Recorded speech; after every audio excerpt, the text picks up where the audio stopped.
Tired of dealing with annoying flies, fruit flies, and gnats in your home?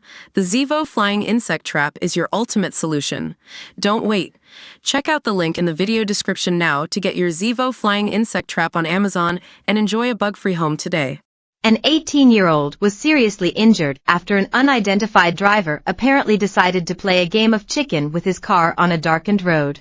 Jordan Potter, of Spokane, Washington, told KHQ he was driving home from his job at a Super One supermarket the night of August 3rd, and was heading westbound on 29th Avenue when a car heading eastbound swerved into his lane and was coming straight at him. The teenager swerved to the left in order to avoid a head-on collision with the other vehicle, which he describes as large with round headlights, but smashed into a concrete barrier in front of a home. The impact was powerful enough to deploy the airbags of his vehicle and knocked him unconscious, destroying the front hood of his car. Doctors later said Potter had a traumatic abdominal hernia, abdominal wall contusion, a dislocated foot and a concussion, and needed stitches in his left hand.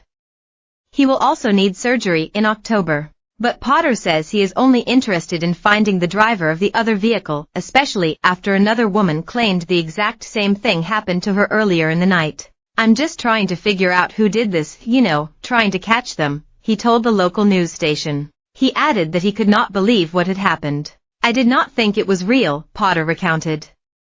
"I totally thought I was dreaming.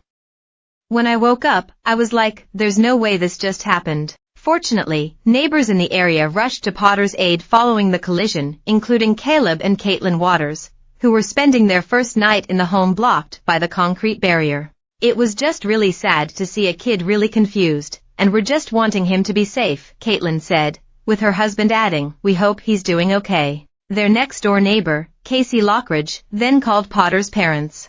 "Thankfully, he remembered his mom's number, so I was able to call his mom, dad, and just let them know what happened, and we told them to go to Sacred Heart, where they were sending him," she said, referring to the Providence Sacred Heart Medical Center. Potter's father, Justin, said it was difficult for him to receive the call. Any parent having to drive to the scene of an accident for one of their kids is really hard to deal with.